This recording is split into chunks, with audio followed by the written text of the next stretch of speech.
अस्सलाम वालेकुम and welcome back to my YouTube channel. इस वीडियो में आप लोग देख सकते हैं कैसी तेरी खुदगर्जी की बहुत ही फन बिहाइंड द सीन्स, किस तरह से इन्होंने शूट किए थे इंटेंस सीन्स को और बहुत ही ज़्यादा बिहाइंड द सीन्स फन किया था।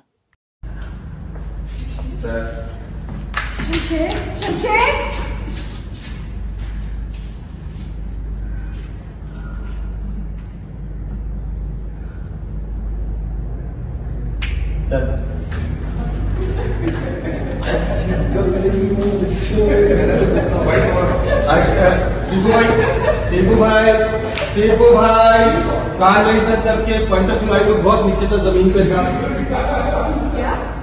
पॉइंट ऑफ बहुत नीचे था दादा।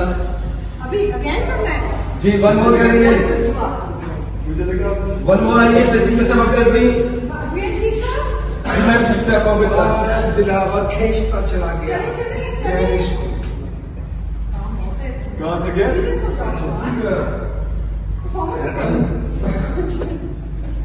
क्या करे? One more point of view बता दे भाई दिलाने का। ये तरह सब नहीं देखते। अच्छा मैं तो नहीं देखी। हाँ सिर्फ नहीं देखते, हम सारे आंखें बंद कर देते। टीपू भाई पॉइंट ऑफ व्यू बहुत नीचे था जी, बाकी सबका पॉइंट ऑफ व्यू ठीक था, टीपू भाई पॉइंट ऑफ व्यू नीचे था तो उसको एडजस्ट कर लीजिएगा। रेडी, चल रोल।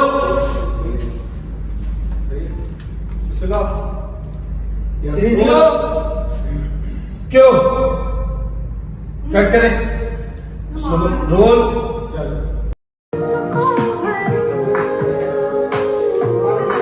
सो रियल लाइफ में भी आप लोग देख सकते हैं कि कितना ज़्यादा ये फ़न करते थे। इवन के ड्रामा काफ़ी ज़्यादा रोने धोने और बहुत ही सख्त लहजों वाला था, इंटेंस सीन्स थे, लेकिन इन लोगों ने बिहाइंड द सीन्स में बहुत ज़्यादा फ़न किया, बहुत ज़्यादा मज़ा किया। नुमान एजाज जिनका करैक्टर लिटरली बहुत ही ज़्यादा स्ट्रिक्ट और स्ट्रॉन्ग था, वो भी बहुत ही ज़्यादा सबको हंसाते थे सेट पे और रियल लाइफ में एक फैमिली की तरह इनका बॉन्ड हो गया था। तो उम्मीद करती हूँ आपको ये वीडियो मज़े की लगी होगी। वीडियो को लाइक करें, कमेंट करें और चैनल को सब्सक्राइब करें। Bye guys, take care.